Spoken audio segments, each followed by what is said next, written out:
मैं हूं आपका मेज़बान अरशद शरीफ। सदर आसिफ अली जरदारी लाहौर में अपने नए बिलावल हाउस में जब से आए, उनके सियासी मुबसरीन कह रहे हैं कि पंजाब की सियासत में एक हलचल मच गई है। आज जो इतलात आ रही हैं, उनके नाकदीन कह रहे हैं कि जब से यहाँ आए हैं कम से कम 10 MPA का तोहफा और 2 अपने इत्तेहादियों के MNAs भी तोहफे में नून लीग को दे दिए हैं। इसकी क्या हकीकत है, ये भी आपको प्रोग्राम में बताएंगे। इसके साथ साथ हम ये जानने की कोशिश करेंगे कि जब वज़ीर आला पंजाब शहबाज शरीफ साहब ये कहते हैं कि सदर आसिफ अली जरदारी का हाथ है तारिल कादरी साहब के पीछे, तो इसका क्या मतलब है? क्या वाकई इस तरह का कोई गठजोड़ चल रहा है? इसके अलावा कुछ तालिबान के साथ मुज़ाकरात पे बात करेंगे और पाक भारत कशीदगी जो लाइन ऑफ कंट्रोल पे चल रही है, यहाँ इन सब मौज़ूआत पे बात करने के लिए हमारे साथ आज हुकूमत पाकिस्तान के चीफ तर्जुमान वफाकी वज़ीर इत्तलात कमर ज़मान कायर साहब लाहौर स्टूडियो में मौजूद है। कमर ज़मान कायर साहब, बहुत बहुत शुक्रिया हमें ज्वाइन करने का। बहुत शुक्रिया। अच्छे से कहा यह जा रहा है कि सदर जरदारी साहब आए, यहाँ पे सियासत में हलचल भी हुई और आज 10 MPA और इत्तेहादियों के काफिले के 2 MNAs का तोहफा नून लीग को दे दिया। बहुत शुक्रिया अरशद साहब, आपने अपने इंट्रो में जो अल्फाज कहे कि नून लीग को हमने कोई तोहफा दिया। सियासी अमल एक सियासत का हिस्सा है। हम एक सियासी जमात के तौर पे पूरे पाकिस्तान में इससे पहले भी मौजूद थे, आज भी हैं, आइंदा भी इंशाल्लाह रहेंगे। तोहफा तो नून लीग ने देने की कोशिश की है हमें। क्या तोहफा? और उसमें बुखलाहट का आलम यह है कि सदर साहब का या हमारे चेयरमैन साहब का लाहौर में आके ठहरना इतना भारी हो गया कि ये वो सारे अहबाब हैं, इनमें से चंद लोग वो भी हैं जो हमारी तंजीम के थे, जिनके जाने का हमें दुख भी है, पॉलिटिकल कारकुन थे, उनके जाने से जमातों को तकलीफ होती है बिलाशुबा। लेकिन मेजॉरिटी में लोग वही हैं जो ऑलरेडी जा चुके हैं, जो ऑलरेडी डिक्लेयर कर चुके हैं। मियाँ शहबाज शरीफ साहब उनके जाके हलकों में जलसे कर चुके हैं। और आज क्योंकि प्रेसिडेंट साहब ने कुछ 3-4 दिन यहाँ पे गुजारे और एक्चुअली चेयरमैन साहब ने अपनी पार्टी की मीटिंग शुरू की बिलावल हाउस बनने के बाद, एक घबराहट है और वही पुराना जो एक राग है कि वो हमारे खिलाफ साजिश हो गई है, यह भी एक नई साजिश है कि हमने यहाँ घर बना लिया तो ये भी साजिश हो गई नून लीग के खिलाफ। तो उन्होंने एक वो तेरे घर के सामने मैं अपना घर बनाऊंगा, इसकी क्या लॉजिक क्या है? नहीं, कोई मंतक क्या है? देखिए, घर अपना होना तो हर जगह हर बंदे का हक है। हम क्योंकि एक रेगुलर फीचर है फिलहाल यहाँ की पॉलिटिक्स का, तो यहाँ पे रहने के लिए घर तो अपना चाहिए। बाकी दोस्तों के घर में वो पहले भी बीबी शहीद भी रहती थी, जरदारी साहब भी रहते थे और बिलावल भुट्टो जरदारी साहब भी रहते थे। अब उन्होंने अपना घर बना लिया है, ये एक अच्छा अमल है। लेकिन सवाल यह है कि इन सारे लोगों को जो ऑलरेडी जा चुके थे, हमें सारी दुनिया को पता था, और जिस तरह इनमें से चंद लोगों के नाम भी निशात खान दहा साहब, जमील शाह, राना बाबर, अब्बास जफर हिराज, जावेद अलाउद्दीन, कामिल इस्माइल नाम अपने लिए ना जी, कामिल इस्माइल गुजर समेत, ये सारे लोग ऑलरेडी डिक्लेयर्ड थे। ये शहबाज शरीफ साहब से मिल चुके थे, ये उनसे फंड ले चुके थे, ये हमें डिक्लेयर हो चुके थे, ये पूरे पाकिस्तान को डिक्लेयर थे। जो पीर असलम बोदला साहब हैं, ये जो काफिले के 2 MNAs का आप जिक्र कर रहे थे, उनमें से अभी शहबाज शरीफ साहब या नवाज शरीफ साहब अभी पिछले दिनों, मतलब कुछ 4 दिन पहले 3 दिन पहले उनके यहाँ जलसा करके आए हैं। तो आज सिर्फ उनको इकट्ठा करने का, एक डिक्लेयर करने का एक अलामती इजहार है कि जी हमने को बड़ा तीर मार लिया। ठीक है, अपने ये बंदे ऑलरेडी अपनी लायबिलिटीज शिफ्ट कर चुके थे और ये सियासत का कोई हुस्न नहीं है, ये सियासत की बदकिस्मती है। और ये वो लोग हैं जिनको शहबाज शरीफ साहब ने बहुत अरसे से कोशिशें की हुई थी। मैंने पहले भी अर्ज किया, इनमें से कुछ लोग वो हैं जिनके जाने से, जो हमारे पार्टी के कारकुन थे पुराने, उनके जाने से हमें अफसोस और तकलीफ जरूर है। कैसर सिंधु, उज़मा बुखारी, समीउल्लाह खान। उज़मा बुखारी और समीउल्लाह खान का मैंने जिक्र किया कि उनके जाने से यकीनन पार्टी को तकलीफ है, अफसोस है। हमारे साथी थे और मैं कोशिश, मेरी ख्वाहिश है कि वो वापस अपनी जमात में आ जाएंगे। नाराज़गियाँ, गुस्से, गिले शिकवे होते रहते हैं। जहाँ तक तलक बाकी मैंने जितने लोगों का कहा, ये सारे वो लोग हैं जो ऑलरेडी कुछ 6 महीने पहले, को 8 महीने पहले, और आपको याद होगा जो हमारा पिछले दिनों इलेक्शन हुआ साहिवाल का बाई इलेक्शन में, उसमें भी ये MPA साहबान जो थे ये ऑलरेडी डिक्लेयर्ड। अच्छा कायरा साहब, क्या वजह हुई कि 5 साल आपने माशाल्लाह मुकम्मल कर लिया, आपकी हुकूमत ने मुकम्मल कर लिया, और जब अगले इलेक्शन में जा रहे हैं तो आप ही के MPAs आपकी पार्टी छोड़ रहे हैं? ऐसा क्या जादू किया शहबाज शरीफ ने अपने जलसों में कि ये जाके उनके साथ ज्वाइन कर रहे हैं? अरशद साहब, मसला पंजाब की पॉलिटिक्स बड़ी अजीब सी बनी पड़ी है।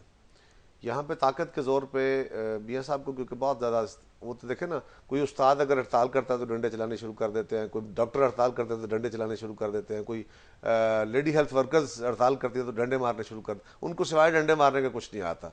तो ये हमारे कुछ दोस्त हैं जो थाने कचहरी की पॉलिटिक्स के बहुत ज़्यादा आदी हो चुके हैं, जो उसके अलावा उनको रास्ता नज़र नहीं आता। वो समझते हैं कि जब तक थानेदार साथ नहीं होगा, पटवारी साथ नहीं होगा, काम नहीं चलेगा। तो वो घबराहट में आके, इससे पहले भी होता रहा डिफेक्शंस, ये अनफॉर्चुनेट है पाकिस्तान के सियासी निज़ाम में। और अलमिया ये है कि इन लोगों को तोड़ने का अमल शहबाज शरीफ साहब ने बहुत अरसा पहले शुरू किया हुआ था। और सिर्फ यही नहीं, चार्टर ऑफ डेमोक्रेसी की एक बुनियादी शिक ये थी, जिसको कहते हैं ना, उस पर सारा अमल दरामद नहीं हुआ। इसमें एक शिक ये थी कि हम कॉन्स्टिट्यूशनल कोर्ट बनाएंगे, जिस पर मियां साहब भाग गए थे। मुस्लिम लीग नवाज उससे फरार इख्तियार कर गई थी। और एक शिक ये थी कि हम दूसरे की जो जमातें हैं, दूसरी जमातों को नहीं तोड़ेंगे। तो आपको तो पता है ना, पंजाब हुकूमत तो खड़ी ही लोटों के सहारे है, क्योंकि उन्होंने पहले काफ लीग के ऊपर अटैक किया, और काफ लीग के फॉरवर्ड ब्लॉक के नाम से, या जो भी नाम उन्होंने रखा हुआ उसका, वो एक ब्लॉक बनवा के उन्होंने उनके लोगों की वफादारियाँ तब्दील कराई थी, और उसकी बुनियाद पर उनकी हुकूमत खड़ी थी। तो ये असूली हुकूमत का लोगों को पहले पता तो है ही। अच्छा, असूली सियासत की कायरा साहब आप बात कर रहे हैं, आप खुद तो उसमें बिलीव करते हैं और कोशिश भी करते हैं, लेकिन अगर हम देखें तो फरियाल तालपुर साहिबा ने भी प्रेस कॉन्फ्रेंस की, फिर गवर्नर साहब ने भी बहावलपुर में जाके गिलानी साहब के बेटे और लोग जो थे गवर्नर साहब के साहबजादे, वो भी शामिल हुए। जेलम की मिसाल हमारे सामने है। फवाद चौधरी साहब भी आपको छोड़ गए इसी वजह से कि आप भी, जिसको आप असूलों की सियासत कह रहे हैं, आपकी पार्टी भी तो यही कर रही है। देखिए, मैंने अर्ज किया कि जब मेरे साथ तसलसल के साथ ये होगा कि मेरी पार्टी को तोड़ा जाएगा, आप अपनी पार्टी के लोगों को ख़राब करेंगे, और इलेक्शन का वक्त आ जाता है। अब क्योंकि इलेक्शन है, इलेक्शन का वक्त करीब है, इलेक्शन के वक्त में जाके कोई बंदा किसी दूसरी जमात से अगर अपना इलेक्शन लड़ना चाहता है तो लड़के देख ले। तो ये अमल तेज़ होगा या रुकेगा? मेरा नहीं ख्याल, ये तो ऑलरेडी डिक्लेयर्ड लोग थे, हमें पता था इनका, आपको भी पता था। अमल तेज़ होगा आइंदा दिनों में या यहाँ पे रुक जाएगा? देखिए, ये काम मीडिया का है, ये काम सियासी जमातों का है कि इस अमल को रोकना चाहिए। इस अमल को तेज़ नहीं होना चाहिए। वो कोई भी करे, कोई भी जमात करे, ये मुनासिब नहीं होगा। अगर ये लॉयल्टीज बदलती रहेंगी, इस तरह लोगों के एतकाद बदलते रहेंगे, लोगों के किसी भी रिश्ते, जो सियासी रिश्ता है किसी भी नज़रिए के साथ, वो वाबस्तगी नहीं होगी। ये तो पावर पॉलिटिक्स है ना, कि मुझे किसी नज़रिए से मेरी वाबस्तगी नहीं है, बल्कि मैं चाहता हूँ इक़्तिदार में हूँ। मुझे नज़र आता है कि अरशद शरीफ साहब अगले दौर में इक़्तिदार में आ जाएंगे, मैं इनके साथ जॉइन करता हूँ। मुझे पता चला नहीं, इनकी हालत कमज़ोर हो गई है, दूसरा इक़्तिदार में आ रहा है, तो मैं वहाँ जो कहते हैं ना मुर्ग बादनुमा, वो अगर रुख अख्तियार कर लूँगा, तो फिर पाकिस्तान की पॉलिटिक्स में कोई बेहतरी आने के इम्कान नहीं होंगे। अनफॉर्चुनेटली मैं बार बार ये बात कहता हूँ कि शहबाज शरीफ साहब ने चौधरी निसार की लाइन पकड़ी है, मियाँ नवाज शरीफ की नहीं। मियाँ साहब ने अपनी सियासत में बहुत सीखा भी है और उसमें तदब्बर भी लाए हैं। अनफॉर्चुनेटली मियाँ शहबाज शरीफ साहब उनकी फ़िलासफ़ी के साथ नहीं। चलें, कायर साहब, आपने पाकिस्तान मुस्लिम लीग नवाज़ का तो बताया कि वहाँ पे चौधरी निसार साहब की लाइन और शहबाज शरीफ साहब उन्हीं की लाइन लेकर चल रहे हैं, मियाँ नवाज शरीफ साहब की नहीं। आपकी पार्टी में कौन सी लाइन चल रही है? और जो इल्ज़ामात लग रहे हैं ताहिरुल कादरी के हवाले से, वो भी नाज़रीन जानना चाहेंगे वफाकी वज़ीर इत्तलात कमर ज़मान कायरा साहब से। एक वक्फे के बाद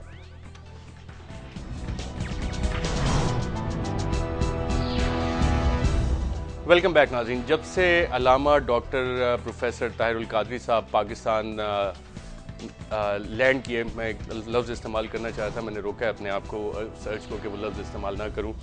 तब से ये कहा जा रहा है कि उनके पीछे मुख्तलिफ क़ुव्वतें हैं। कौन सी क़ुव्वतें, सब ये जानना चाह रहे थे, लेकिन पंजाब के वज़ीर आला शहबाज शरीफ साहब ने इस मिस्ट्री का हल निकाल लिया और वो कहते हैं कि ताहिरुल कादरी साहब के पीछे भी सदर जरदारी साहब का हाथ है। क्यों कह रहा साहब? अच्छा साहब, ये बड़ी अजीब बात है। मैंने पहले भी कहा ना कि मुस्लिम लीग नवाज को बुखलाहट का आलम है। वो घबराए हुए हैं। असल में उनके घबराहट की वजह यह है कि वो आज तक स्टेट पावर के साथ इलेक्शन लड़ते रहे। उन्होंने सिर्फ 2008 का इलेक्शन, एक ऐसा इलेक्शन गुजरा, बल्कि उससे पहले वाला इलेक्शन 2008 में तो चले हम उनको पाकिस्तान में ले आए थे, वरना वो पाकिस्तान में नहीं आ सकते थे। तो 2000 में ये उनके नया तजर्बा है। इससे पहले होता यह रहा कि वो हमेशा एजेंसियों के सहारे इलेक्शन लड़ते रहे। उनकी मर्जी का इलेक्शन कमीशन होता था, मर्जी की केयरटेकर गवर्नमेंटें होती थी, इंतजामिया होती थी, नोट भी मिलते थे, वोट भी मिलते थे, काम चलता था। अब वो सूरत हाल नहीं है, अब लेवल प्लेइंग फील्ड है। होता क्या है, इमरान खान साहब तशरीफ लाते हैं, वो कहते हैं जी मैं सियासत करूंगा। वो लाहौर में जलसा करते हैं, हम कहते हैं बिस्मिल्लाह। एक सियासी कारकुन है, आपके जलसा करें, वो हमारे खिलाफ भी बातें करते हैं, इनके खिलाफ भी करते हैं। एक सियासी जमात है, उनका हक है सियासत करना। ये कहते हैं साजिश हो गई। देखिए, पीपल्स पार्टी ने हमारे खिलाफ साजिश कर दी। फिर उसकी भी कोई ना कोई वजह तो होगी ना। अगर इसी साजिश का अगर आप माइंड न करें, मैं थोड़ा सा आपकी बात ही को लेके आगे चलता हूं। जो काफ लीग के साथ आपकी बातचीत हुई, सीट एडजस्टमेंट पे भी बातचीत हुई, और ये भी कहा गया कि जहां पे आप दोनों का कैंडिडेट वीक होगा, तीसरा कैंडिडेट अगर कोई मजबूत है नून लीग के खिलाफ तो उसको सपोर्ट करेंगे।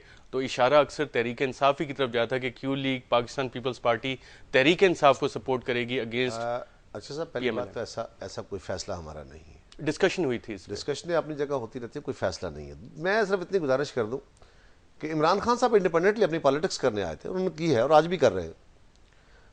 शहबाज शरीफ साहब ने कहा देखे ये पीपल्स पार्टी की हमारे खिलाफ साजिश, ये जरदारी साहब की साजिश। जुनूबी पंजाब के लोगों ने जुनूबी पंजाब के साथ होने वाली ज्यादतियों की बदौलत शहबाज शरीफ साहब के इस जो नादरशाही हुक्मरानी है, इस हुक्मरानी के खिलाफ, उनके सारे फंड्स इसी इलाके में खर्च कर देने के खिलाफ 7% टोटल, जो 7.5 या 8% फंड जो है वो जनूबी पंजाब को देने अपनी महरूमियों की वजह से। और उनका एक हिस्टोरिकल मुतालबा था, एक मुतालबा किया, वज़ीर आज़म उस वक्त जनाब गिलानी साहब थे, उन्होंने उस पर बात की। तो पंजाब गवर्नमेंट ने बड़ी जल्दी की, उन्होंने पंजाब असम्बली में एक रेजोल्यूशन पेश किया जो गवर्नमेंट की तरफ से आया, और उसको सारी असम्बली ने यूनानिमसली पास कर दिया। इनके रेजोल्यूशन के ऊपर हमने सदर साहब ने एक स्पीकर साहब को खत लिखा, एक कमीशन बना, जब उस पर काम शुरू हुआ तो देखे ये साजिश हो गई, ये पीपल्स पार्टी ने साजिश की है। तारुल कादरी साहब आए हैं, उन्होंने जलसा किया, वो जलसे करके पीपल्स पार्टी के खिलाफ, यार वो तो फेडरल गवर्नमेंट के खिलाफ धरना देने गए थे, पीपल्स पार्टी ही उनको लेके आती है, वही साजिश करती है नवाज शरीफ साहब के खिलाफ, मियां शहबाज शरीफ साहब के खिलाफ, और वो अपने ही खिलाफ उनको ले आती है इस्लामाबाद में। और एक ऐसे मकाम पे ऐसा लेवल आ जाता है कि वहाँ पे हज़ारों की तादाद में औरतें हैं, मर्द हैं, बच्चे हैं, सर्द मौसम है, और अब उससे आगे पार्लियामान की बिल्डिंग है। खुदा न खास्ता छोटा सा भी अगर इंतजामिया की तरफ से या प्रोटेस्टर्स की तरफ से किसी वक्त एहतियात का दामन थोड़ा सा छूटता, सिर्फ चंद शेल आंसू गैस के फायर हो जाते, तो वहाँ जो मासूम बच्चे गए हुए थे ना फैमिलीज के साथ, उन बच्चों का बचना मुश्किल हो जाता। अल्लाह ना करे कोई ऐसी सूरत बनती, हमने उसको अवॉइड किया। तो ये कहना कि पीपल्स, और ये वहां पे किसी एक की शरारत हो सकती थी, कोई यंगस्टर्स कोई शरारत कर सकते थे, किसी जगह पे कोई इम्पेशेंट हो सकती थी। अब सवाल यह है कि हमने अपने खिलाफ जुलूस निकलवाया, सुप्रीम कोर्ट का फैसला आया, तारुल कादरी साहब ने क्या कहा, तारुल कादरी साहब वहां लैंड करते हैं, वो हमारी गवर्नमेंट को कहते हैं कि वजीर आजम भी क्या, सदर भी क्या, वजीर भी गए, वो शहबाज शरीफ साहब को तो कुछ नहीं कहते। यानी हम अपने ही खिलाफ, जो सुप्रीम कोर्ट ऑफ पाकिस्तान में पाकिस्तान हुकूमत पाकिस्तान, आपकी हुकूमत के अटॉर्नी जनरल ने जो मौक़िफ़ इख्तियार किया और इन प्रिंसिपल सपोर्ट किया कादरी साहब की पिटीशन को, उससे सवालात तो उठेंगे। देखिए तारुल कादरी साहब की पिटीशन को, उसके ऊपर फैसला जो भी आया है, मेरा अपना आज फैसला आ चुका है, मेरा अपना एक वाज़ेह मौक़िफ़ है उस पर।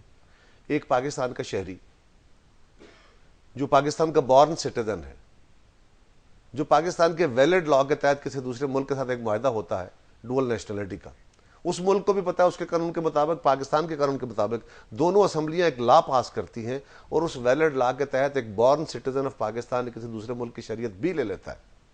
पाकिस्तान की शरीयत तर्क नहीं करता, नोइंगली ले लेता है, कानून के मुताबिक ले लेता है, तो क्या हम उसको गैर मुल्की कहेंगे? सुप्रीम कोर्ट तो कहती है ना, तुम तो ठहरे परदेसी साथ क्या निभाओगे। मैं तो नहीं कहूंगा। मैं तो आज भी डॉक्टर तारुल कादरी को और उन जैसे उन लाखों पाकिस्तानियों को जो पाकिस्तानी बॉर्न सिटीजन हैं और वो पाकिस्तान के साथ वोट का हक तो दिया, और सुप्रीम कोर्ट भी ये रिकॉग्नाइज करती है। भाई फिर अगर वोट का हक है तो फिर वोटर तो जाके कोर्ट से जाके मुतालबा कर सकता है ना। मुझे तो इस बात पे भी हैरानगी है कि मेमो स्कैंडल होता है, एक ऐसा बंदा जो पाकिस्तान की शरीयत तर्क कर चुका है, उसका तो खत भी जो है वो सुना जा सकता है, उसको तो सारी फैसिलिटीज मिल जाती हैं। मैं तारुल कादरी के साथ साहब के साथ मेरी कोई मोहब्बत ना होगी। पिटीशनर तो नहीं बने थे मंसूर एजाज साहब को वो सारा कुछ मिला ना, उनकी बात तो सुनी गई, उसमें तो कुछ भी, उसमें तो कोई पिटीशनर था ही नहीं, उसमें तो सुआ मोटो था। छोड़िए उस बात को, मैं उस तरफ नहीं जाना चाहता।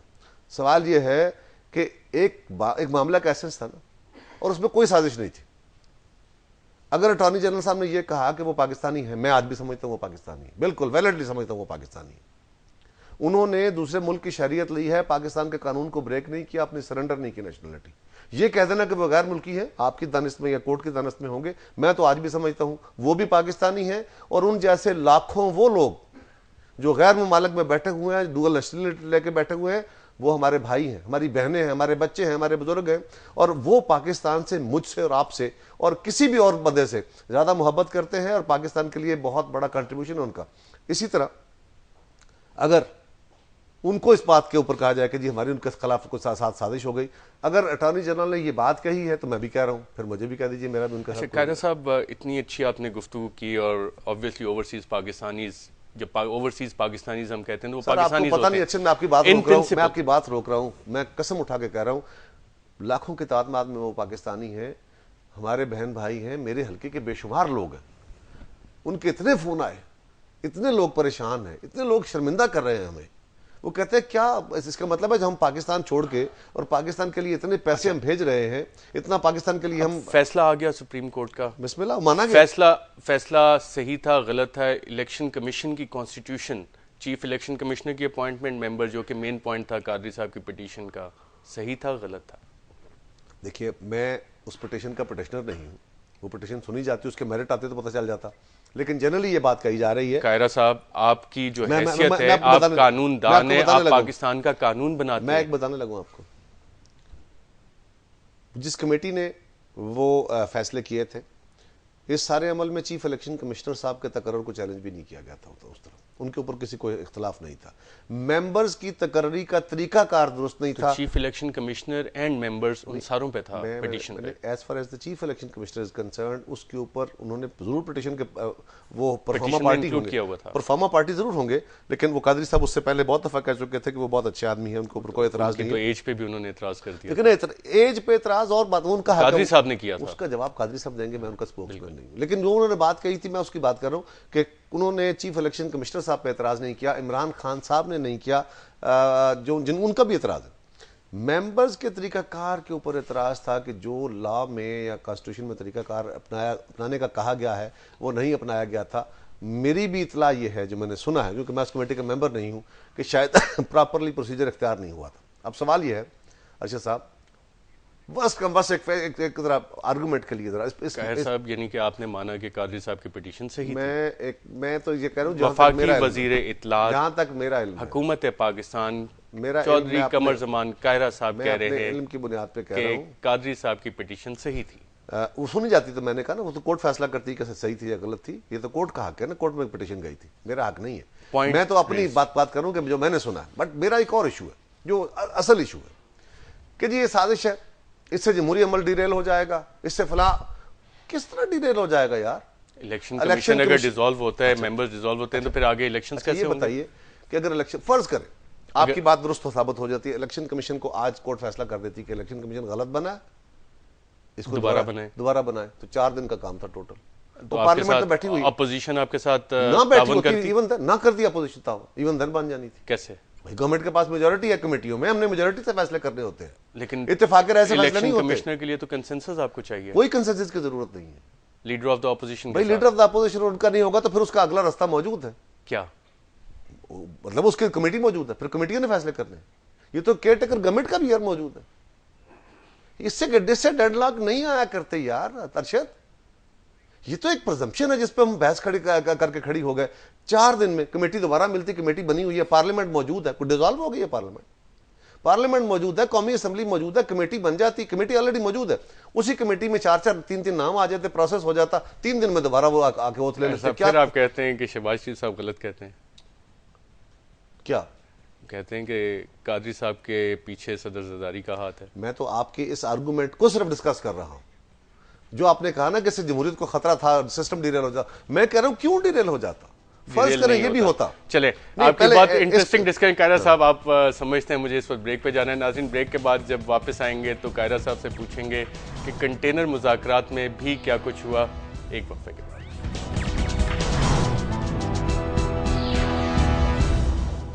वेलकम बैक नाज़रीन। हम बात कर रहे थे कि अगर सुप्रीम कोर्ट का फैसला कुछ और आता है और तारिल कादरी साहब की पिटीशन एक्सेप्ट हो जाती तो उससे शायद इलेक्शंस पे के हवाले से जो खदशात थे वो पूरे हो जाते, लेकिन ऐसा नहीं हुआ। और कायरा साहब हमें बता रहे थे कि ऐसा मसला बिल्कुल नहीं था।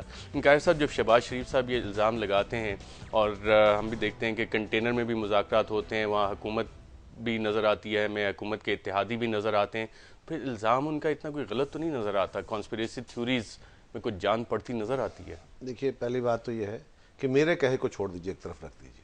मैं कुछ एक क्रोनोलॉजी आपके सामने रख देता हूँ, उसको ऊपर तवज्जो दीजिए। अगर उसमें कोई जान है, वो दुरुस्त है, तो फिर अपना कंक्लूजन लोग खुद निकाल लें, आप खुद निकाल लीजिए।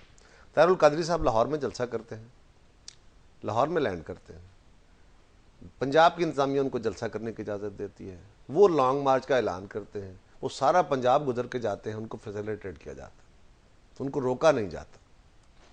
वो इस्लामाबाद में जाके दाखिल होते हैं, धरना हमारे खिलाफ करते हैं, सूरत हाल हमारे लिए बन जाती है। और खुदा न खास्ता वहाँ कोई अगर अनटूवर्ड सूरत हाल पैदा हो जाती और वहाँ एक और लाल मस्जिद बनता, आज आप भी और प्रोग्राम कर रहे होते, सारा मीडिया बैठ के फेडरल गवर्नमेंट को गालियाँ दे रहा होता, आप हमारे लत्ते ले रहे होते और आप शहबाज शरीफ साहब को कुछ ना कहते। अगर हमारी साजिश थी तो शहबाज शरीफ साहब उनको निकलने न देते यहाँ से। लेकिन ना, क्राउड का सबसे बड़ी फिलॉसफी ये होती है क्राउड मैनेजमेंट की, कि क्राउड को इकट्ठा नहीं होने देते। तो पंजाब गवर्नमेंट जिस तरह डॉक्टरों को लाठियां बरसा लेती है, नर्सों पर लाठियां बरसा लेती है, टीचरों पर लाठियां बरसा लेती है, उनको भगा देती है, तो ये तो कोई ऐसा, हमारे ऊपर तो सारी जिंदगी जुल्म होते रहे। आप कह रहे हैं शहबाज शरीफ साहब ने फैसिलिटेट किया, पंजाब हुकूमत ने फैसिलिटेट किया। अगर उनको साजिश थी, उनको पता था कि ये साजिश हो रही है उनके खिलाफ, तो तारुल कादरी साहब को यहाँ से निकलने ही ना देते। ये तो कोई मसला नहीं था। आप तो अभी फिर मुज़ाकरात के लिए जा रहे हैं कादरी साहब से। मैं उस पर जाता हूँ, लेकिन मैं जो बात आपसे पहले कह रहा था वक्फे से पहले अरशद, वो ये थी कि हम बहुत दूर की प्रिजम्पशंस के ऊपर चले जाते हैं। भाई, चीफ इलेक्शन कमिश्नर के तकर्रर के ऊपर पहली बात तो ये एतराज़ात नहीं थे। दूसरी बात यह है कि चीफ इलेक्शन कमिश्नर के ऊपर हम सब लोगों ने इत्तेफाक राय किया ना, इन मेंबर्स के ऊपर भी हमारा इत्तेफाक राय हुआ ना। अगर प्रोसीजर अडॉप्ट नहीं हुआ था तो क्या हम फिर प्रोसीजर अडॉप्ट करके इत्तेफाक राय नहीं कर सकते थे? पहले हमने क्यों कर लिया? और ये बात कि अच्छा फर्ज करें पीपल्स पार्टी या कोई एक आध जमात हमारे साथ और मिल जाती और हम इस पर इत्तेफाक राय ना करते, आप हमें जीने देते, मीडिया सिविल सोसाइटी हमें जीने देती, अगर बाकी जमातें खड़ी हो जाती और जो कमेटियां बनी हुई हैं उसमें सारी जमातें रिप्रेजेंटेड है, उस कमेटी में फैसले होने थे ना। किस तरह मुमकिन है? ये कहाँ के ख्वाब है? और ये ज्यादा से ज्यादा 3 या 4 दिन का काम था कि इंटरव्यूज हो, नाम आते, खदशात अपनी जगह, खदशात की तो हदें ही कोई नहीं है ना, हद कोई नहीं है। खदशात को तो आप आसमान तक ले केयर टेकर प्राइम मिनिस्टर के हवाले से जस्टिस रिटायर्ड नासिर असलम ज़ाहिद साहब का नाम पाकिस्तान मुस्लिम लीग नवाज की तरफ से प्रपोज किया गया है। आपकी हुकूमत का इस पे क्या मौक़िफ़ है? एग्री करेंगे इस पे? देखिए, पहली बात तो अर्शद साहब ये है, जहां तक उनकी ज़ात का ताल्लुक है, नासिर असलम ज़ाहिद साहब एक अच्छी शोहरत के हामिल जज रहे हैं, मुझे उनसे कोई इख्तलाफ नहीं है। मेरा तो इशू और इशू ये है, उन्होंने एक नाम दिया है या 2 नाम देने,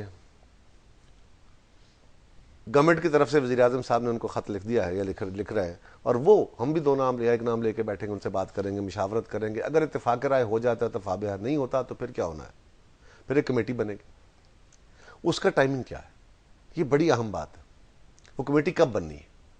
अगर कल फर्ज करें वज़ीर आज़म पाकिस्तान और अपोजिशन लीडर बैठ के फैसला करते हैं और किसी इत्तेफाक राय पर नहीं पहुंचते और वो 2 नाम आपने दे देते हैं, तो कमेटी कल नहीं मिल सकती।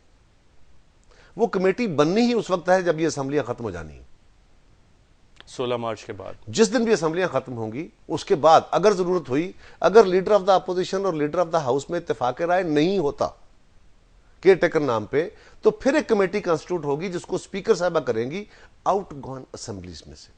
कादरी साहब के साथ भी तो आपने एक मुआहदा किया था, उन्होंने भी 2 नाम देने थे। उसमें मैं आता हूं, आउट गोइंग असेंबली में से वो कमेटी 72 घंटे में फैसला करेगी। ये 2 महीने पहले से लीडर ऑफ द अपोजिशन ने नाम फ्लोट किया हुआ है, मीडिया भी कह रहा है नाम दो, मियां साहब भी कह रहे हैं ना। भाई, नाम देके तो आपने एक लायानी डिबेट छेड़ी है। ये काम अपने वक्त पे होने हैं, आइन के अंदर इसका वक्त तय है। आज वो कमेटी नहीं मिल सकती, कमेटी नहीं मिल सकती। आपने कादरी साहब से भी तो एग्रीमेंट किया था, उन्होंने भी 2 नाम देने थे। और ये तो महल्ले में शोशा के लिए, ठीक है, मीडिया की डिबेट के लिए उन्होंने आकर, हम बड़े अच्छे बच्चे, हम कंक्लूजन करके बैठ गए।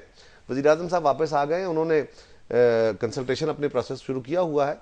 हम भी अपने नाम देंगे। तारुल कादरी साहब के साथ हमारा तय था कि हम जो भी नाम देंगे उनसे मशवरा करके देंगे। हाँ, हम तारुल कादरी साहब को पाकिस्तानी भी समझते हैं और हम कोई भी फैसला उनके पिटीशन का हुआ, हम उस फैसले के पाबंद नहीं हैं। हम तारुल कादरी साहब के साथ अपने मुआहदे के पाबंद हैं। साहब, लगता है फैसले का अफसोस बहुत है आपको। जी, फैसले का अफसोस बहुत है आपको। मुझे बहरहाल जी, मैं जो अर्ज किया, जो मेरा मौक़िफ़ था मैं दे चुका हूँ, मुझे उस पर जो मेरा वर्शन है बिल्कुल है। अच्छा, कादरी साहब से जब आप कल मिलेंगे तो निगरान वज़ीर आज़म के हवाले से भी बातचीत करेंगे? देखिए, जब सियासतदान मिलते हैं तो कई सारे इशूज़ होते हैं ना, जिनको हम कोई फिक्स्ड एजेंडा लेकर तो थोड़ा ही बैठे होते हैं। कादरी साहब हमने सियासतदान बाकायदा एजेंडा रखा भी होता है, अगर फर्ज करें तय भी होता है कि फलां बातें करें, तो फिर साइड पे बातें भी होती हैं। तो उस एग्रीमेंट को आप इन्फोर्स करने के लिए वो नाम उनसे लेंगे और उसी को लेके बिल्कुल आगे करेंगे, चलेंगे? उनसे मशावरत हमने करनी है। हमने उन्हें कहा था कि हम आपको 7 से 10 दिन के अंदर कोशिश करेंगे कि हम वो डेट्स भी दे दें, लेकिन अभी वो उस पर इत्तेफाक राय नहीं हो पाया। शहबाज शरीफ साहब ने तो ये भी कहा था कि आपने मीठी गोली दी है, लॉलीपॉप दी है कादरी साहब को कि ये भी नाम इंक्लूड कर लेंगे इनका। अच्छा, ये फरमाइए, एक तरफ तारुल कादरी साहब के बारे में वो कहते हैं कि हमारे साथ मिली भगत है उनकी, दूसरी तरफ कहते हैं लॉलीपॉप दिया है। लॉलीपॉप तो किसी को धोखा देने के लिए का नाम देते हैं ना, कि हमने वक्त टपाने के लिए बात की है, धोखा दे रहे हैं। एक तरफ हम उनको धोखा दे रहे हैं, हम डिलेइंग टैक्टिक्स इस्तेमाल कर रहे हैं, दूसरी तरफ उनसे मिलकर साजिश कर रहे हैं। ये क्या कहना क्या चाहता है शहबाज शरीफ साहब? आप करना क्या चाह रहे हैं? हम तो बिल्कुल सीधा सीधा जो आइन कहता है वो करना चाह रहे हैं। इलेक्शन आने वाला है भाई, इलेक्शन में महीना रह गया, बस इलेक्शन में महीना रह गया, गवर्नमेंट जो है इलेक्शन का प्रोसेस शुरू हो जाएगा ना, फिर तो उसमें महीना रह गया। अब महीने से कुछ दिन कम ही होगा, 16, हाँ चले, आज डेट 15 है शायद, 15 फरवरी। हाँ, तो 16 को तो वैसे असेंबली खत्म हो जानी है, अगली 16 को, तो तकरीबन महीना रह गया। अब मसला क्या है?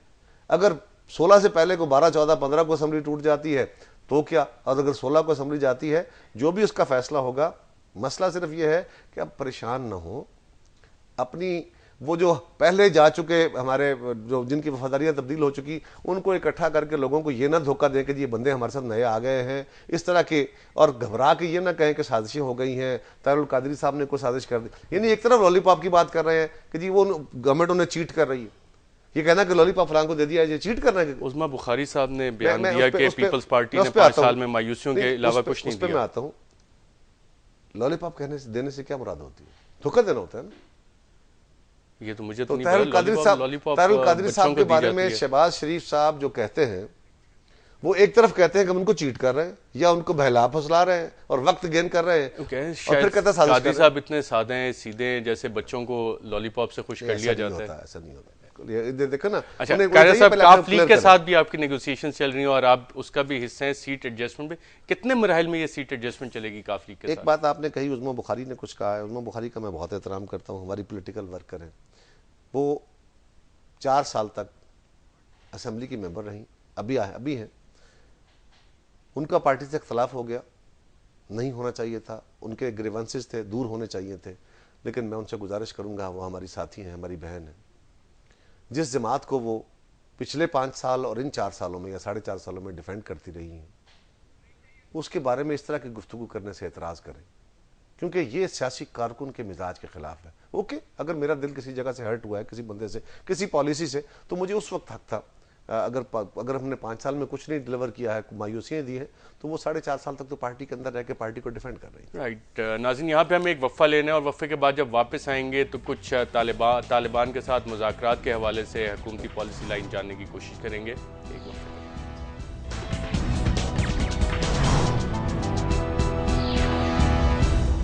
वेलकम बैक नाज़रीन। पिछले 5 सालों में अक्सर मीडिया पे ये इल्ज़ाम लगा कि मीडिया पॉलिसी मेकिंग और एजेंडा सेटिंग में एक अहम किरदार अदा कर रहा है और अक्सर सियासतदान बजाय इसके कि कौम को लीड देने के मीडिया से क्यों लेके उसको फॉलो करते हैं और मुल्क में अस्करियत पसंदी के हवाले से ये इल्ज़ाम पॉलिसी मेकिंग सर्कल्स में बहुत ज़्यादा शिद्दत के साथ उठाया जाता है। अगर वफाकी वज़ीर इत्तलात साहब से ये सवाल ना पूछा जाए कि वो क्या समझते हैं कि कुछ सहाफ़ी तालिबान और अस्करियत पसंदों के तर्जमान हैं या नहीं, और हुकूमत पाकिस्तान इस मसले को टैकल करने के लिए इंफॉर्मेशन के हवाले से क्या पॉलिसीज़ बना रही है?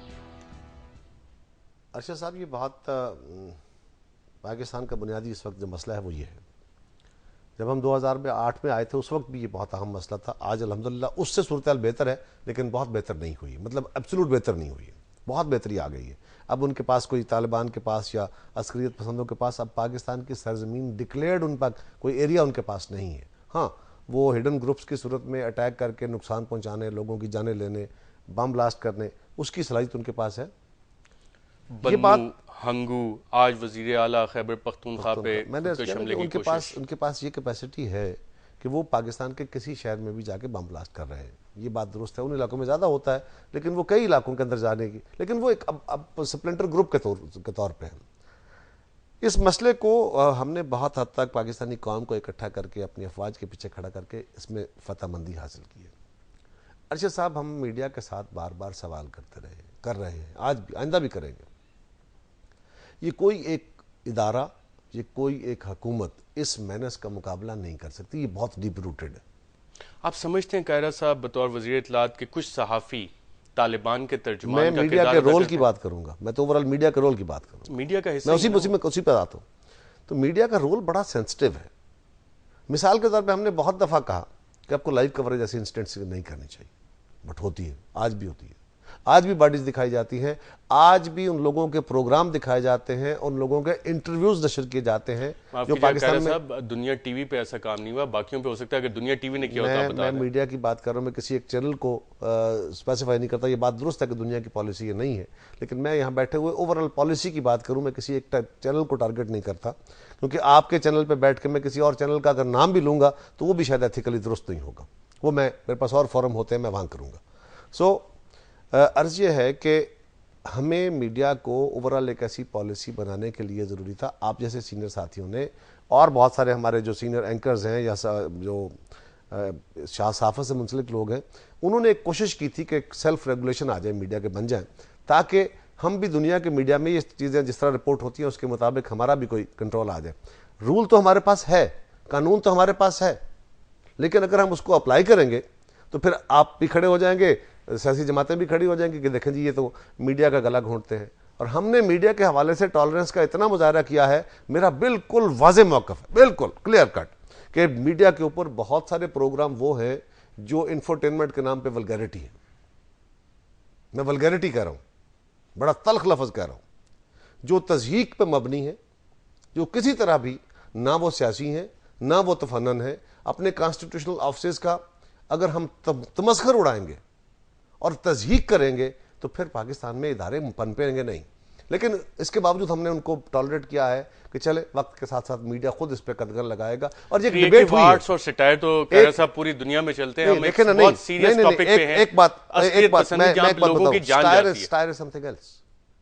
ये बात किसी एक के ऊपर जुमला कस देना और बात है, एक प्रोग्राम डिजाइन होना जो पिछले 3 साल से चल रहा है और उसका एक ही डिजाइन है, उसमें एक बंदा, एक चंद लोग हैं जिसमें फोकस एक बंदे पे है।